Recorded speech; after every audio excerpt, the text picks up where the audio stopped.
សួស្តីបងប្អូនមកកាន់ Channel YouTube លីដាក្រចេតហើយនៅក្នុងវីដេអូនេះដែរនឹងខ្ញុំនឹងបង្ហាញបងប្អូនពីការចាក់បេះដូងបែបនេះតើបងប្អូនយើងចាប់ផ្ដើមចាក់ទាំងអស់គ្នាយើងចាប់ផ្ដើមជាមួយនឹងការធ្វើ Magic Ring បន្ទាប់ពីយើងទទួលបាន Magic Ring ហើយយើង Chain 3 1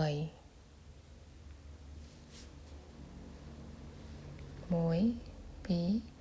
3បន្ទាប់មកយើងចាក់3 Triple Crochet នៅក្នុង Magic Ring នឹង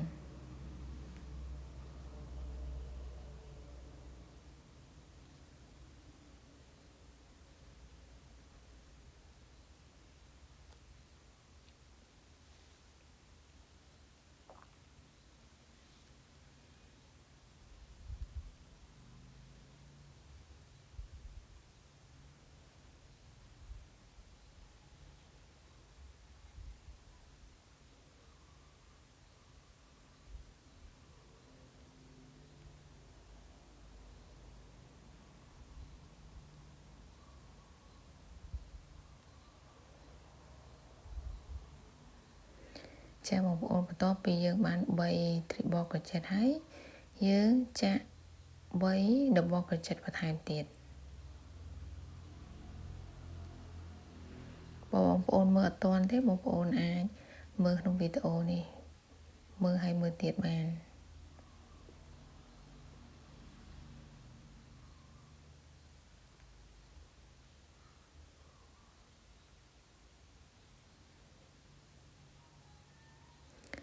បន្ទាប់ពីយើងបាន3 Double Crochet ហើយយើង Chain 1ហើយយើងចាក់1 Triple Crochet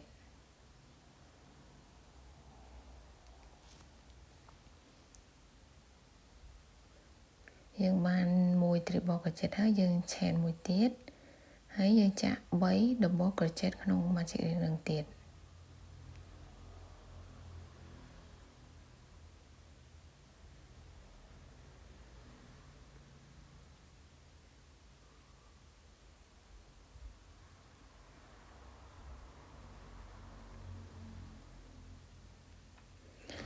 ហើយបន្ទាប់ពីបាន3 Double Crochet ហើយយើង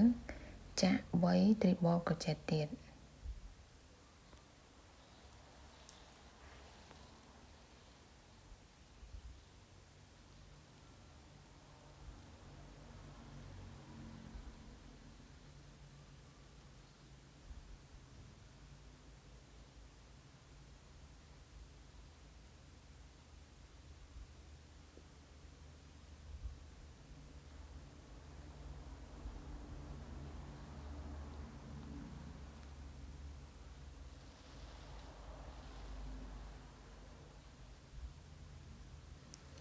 ហើយបន្ទាប់ពីបងប្អូនចាក់3 Triple Crochet នេះហើយ